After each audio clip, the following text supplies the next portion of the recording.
Oke, di sini saya akan menjelaskan tentang sejarah komputer, dimulai dari definisi, fungsi, dan sejarah komputer itu sendiri. Yang pertama, definisi komputer. Komputer merupakan alat yang biasanya dipergunakan untuk mengolah data berdasarkan aturan baku yang sudah ditentukan. Sebuah komputer juga memiliki definisi perangkat elektronik yang memiliki beberapa komponen yang bekerja sama dan membentuk satu sistem, sehingga sebuah sistem komputer dapat menjalankan berbagai program. Fungsi komputer 1. Yaitu menerima input, kemudian memproses input, menyimpan input, serta menyajikan output. Penemu komputer pertama kali.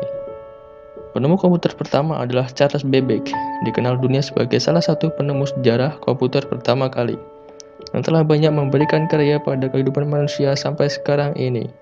Dari penemuannya, mesin penghitung atau bisa dikenal dengan Reference Engine No. 1 yang ditemukan oleh Charles Babbage merupakan salah satu ikon yang paling populer dan terkenal dalam sejarah. Perkembangan komputer. Komputer berkembang sampai saat ini mencapai 5 generasi, yaitu komputer generasi pertama pada tahun 1946 hingga 1959, komputer generasi kedua, komputer generasi ketiga, komputer generasi 4, dan komputer generasi kelima hingga sekarang. Komputer generasi pertama pada 1946 hingga 1959. Sejarah komputer generasi pertama yaitu Digital Electronic atau bisa disebut dengan ENIAC, Electronic Numerical Integrator and Calculator, merupakan salah satu yang digunakan sebagai kebutuhan umum. Program pada generasi pertama sudah dirancang pada tahun 1942 dan baru dimulai dikerjakan pada tahun 1943 oleh John Presper Eckert dan Dr. John W. Macaulay dan selesai pada tahun 1946. Bentuk program ENIAC berukuran sangat besar. Dalam penempatan program tersebut membutuhkan ruang sebesar 500 meter persegi. ENIAC memakai 18.000 tabung hampa udara serta 75.000 relay dan saklar, 10.000 kapasitor, dan menggunakan 70.000 resistor. Ketika memulai dioperasikan, ENIAC membutuhkan daya listrik yang sangat besar, yaitu 140 kW. Dengan berat mesin lebih dari 30 ton, dan sangat memakan banyak ruangan, yaitu 167 meter persegi. Perangkat lunak komputer yang pertama kali telah dikembangkan yaitu komputer sebagai desain, pesawat, dan peluru kendali. Salah satu ilmuwan yang mengerjakan konsep pengembangan tersebut ialah Konrad Zuse, seorang insinyur berasal dari Jerman. Von Neumann mendesain EDVAC, Electronic Discrete Variable Automatic Computer, pada tahun 1945 dengan sebuah memori untuk menampung baik program ataupun data. Teknik semacam ini memungkinkan pembuat komputer agar berhenti pada suatu saat dan kemudian melanjutkan pekerjaannya kembali. Peran utama arsitektur Von Neumann adalah unit pemrosesan sentral CPU, yang mampu membuat semua fungsi komputer dikoordinasikan melalui satu sumber tunggal. Ciri-ciri komputer generasi pertama. 1.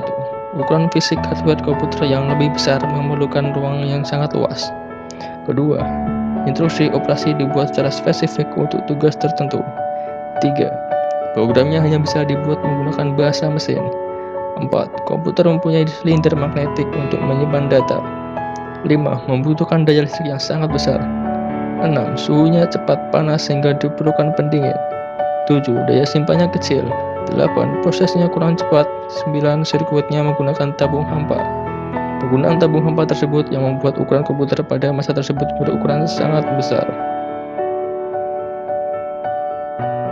Dan selanjutnya adalah komputer generasi kedua pada tahun 1959 sampai 1964. Sejarah komputer generasi kedua yaitu transistor alat canggih yang mampu memaksimalkan kinerja komputer hanya dengan ukuran yang sangat kecil. Dengan penemuan alat ini mampu mempengaruhi perkembangan komputer pada generasi kedua dengan cepat. Pada tahun 1959 sampai 1960-an, pada ilmuwan memulai menganggap komputer generasi kedua. Maksud dari penemuan komputer generasi kedua ini adalah transistor, yang mampu membuat sejarah komputer generasi kedua berukuran lebih kecil dibandingkan dengan komputer generasi pertama. Sejarah komputer yang dikembangkan di laboratorium energi atom dapat mengatasi sejumlah besar data, sebuah kemampuan yang sangat dibutuhkan oleh para peneliti atom. Komputer generasi kedua telah menggantikan posisi bahasa mesin dengan bahasa assembly. Dan bahasa assembly adalah bahasa yang menggunakan singkatan sebagai pengganti kode biner. Pada awal 1960-an, mulai bermunculan sejarah komputer generasi yang kedua yang telah sukses meluncur di bidang bisnis, pada universitas dan di pemerintah.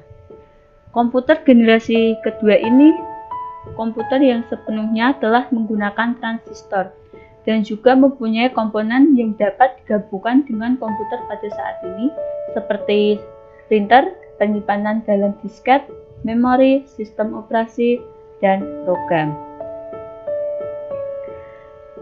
Salah satu contoh penting komputer pada masa ini yaitu sejenis IBM 1401 yang telah diterima secara luas di kalangan industri. Pada tahun 1965, hampir seluruh bisnis besar menggunakan komputer generasi kedua dalam memproses informasi keuangan bisnis. Sejarah komputer pada generasi kedua juga sudah memiliki tempat sistem penyimpanan sendiri, yaitu kapasitas memori utama didapat dari magnetic core storage and menggunakan bentuk simpanan luar yang berupa magnetic tape dan magnetic disk. Transistor dibanding dengan tabung, teknologi transistor jauh lebih mudah dan efisien sebagai switch dan dapat lebih diperkecil di skala mikroskopik. Dan ini ciri-ciri generasi kedua, yaitu yang pertama, kapasitas memori telah dikembangkan dari magnetic core storage. Yang kedua, memakai simpanan dari luar yang berupa magnetic tape dan magnetic disk. Yang ketiga, magnetik dalam melakukan proses real time dan real sharing. Yang keempat, ukuran fisik sudah lebih kecil jika dibanding dengan komputer generasi pertama. Yang kelima, proses operasi sudah lebih cepat, yaitu bisa melakukan jutaan operasi per detik. Yang keenam, kebutuhan terhadap daya listrik lebih kecil. Yang ketujuh, orientasinya penggunaan program tidak lagi tertuju pada aplikasi bisnis, tetapi juga sudah pada aplikasi teknik. Dan selanjutnya, komputer generasi ketiga. Pada tahun 1964 sampai 1970. Komputer generasi ketiga adalah merupakan perkembangan yang melalui tahap yang sangat pesat dari perkembangan komputer yang ada. Komputer generasi ketiga muncul sejak era 1964 sampai 1970-an.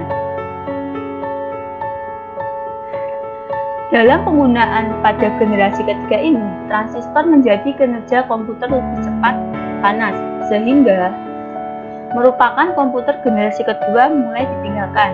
Kemudian seorang ilmuwan yang bernama Jack Kilby mencoba kembali melakukan penelitian.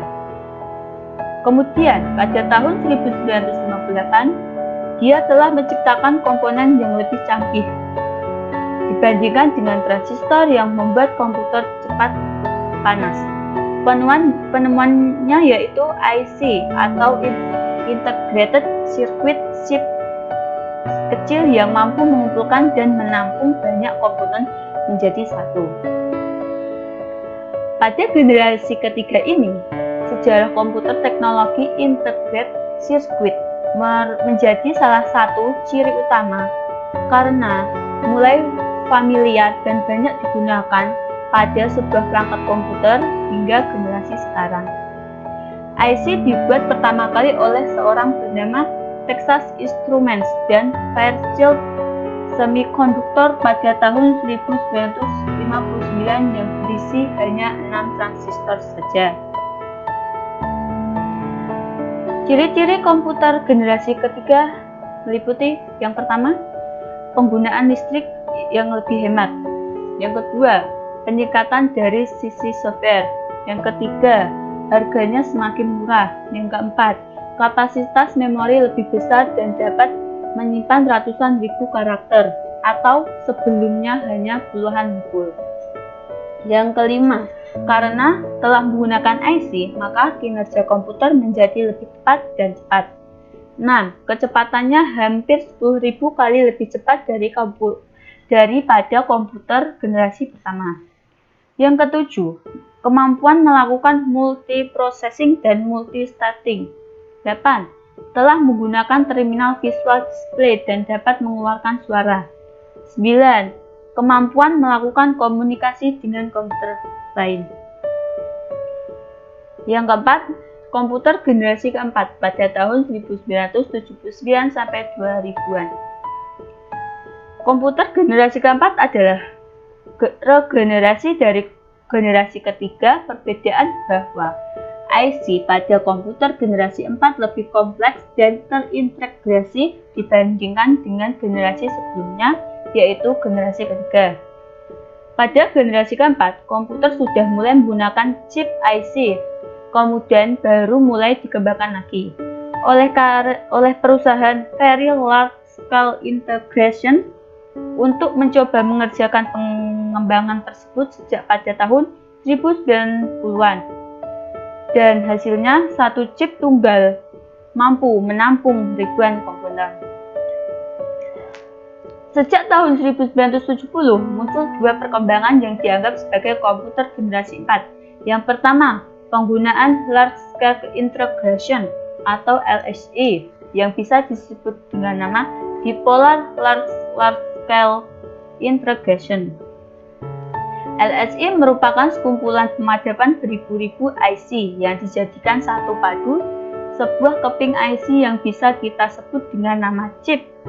Istilah penyebutan chip digunakan dalam penunjukan sebuah lempengan yang berbentuk persegi 4 yang memuat rangkaian terpadu IC. Kemudian dikembangkan lagi menjadi komputer mikro yang menggunakan semikonduktor dan mikroprosesor yang dibentuk chip sebagai komputer internal sementara. Sedangkan generasi sebelumnya hanya menggunakan magnetic core storage. Dan dilanjutkan pada tahun 1972, Intel memperkenalkan mikrokomputer dengan nama 8008 yang mampu memproses 8 bit informasi hanya pada satu waktu. Selanjutnya dilanjut dengan mikroprosesor 8080 dibuat pada tahun 1974 dan merupakan prosesor sebagai tujuan umum pertama yang berhasil dikembangkan. Jika sebelumnya prosesor 4004 dan 8008 dirancang hanya sebagai kebutuhan aplikasi tertentu, dan prosesor 8080 memiliki kinerja kemampuan lebih cepat dan memiliki sel instruksi yang lebih kaya, serta memiliki kemampuan lebih dalam pengamatan yang lebih besar. Ciri-ciri pada generasi keempat. Yang pertama, menggunakan LSI atau Large Scale Integration. Yang kedua, dikembangkan komputer mikro yang sudah menggunakan semikonduktor dan mikroprosesor yang berbentuk chip untuk memori komputer. Komputer generasi keempat diantaranya adalah AT, IBM PS2, IBM PC 386, IBM 370, Apple, IBM PC XP, IBM PC, IBM PC 486, IBM Pentium 2. Komputer generasi kelima. Pada generasi kelima ini sudah dilakukan upaya pengembangan yang dinamakan Joseph Junction, teknologi yang dapat menggantikan chip, yang dapat mempunyai kinerja, kemampuan, memproses triliun pengoperasian per detik, sementara teknologi chip hanya bisa memproses miliaran operasi dalam per detik. Komputer pada generasi kelima akan dapat menerjemahkan bahasa manusia. Manusia dapat secara langsung berbicara dengan komputer serta adanya kemampuan dalam penghematan energi komputer. Sifat yang luar biasa dapat disebut dengan artificial intelligence. Selain itu juga berbasis GUI, graphic user interface, multikomunikasi, dan multimedia. Secara prinsip, ciri-ciri komputer di masa yang akan mendatang adalah lebih canggih dan lebih murah dan memiliki kemampuan di antaranya melihat, berbicara, mendengar, dan lebih canggih lagi, serta mampu membuat kesimpulan seperti manusia.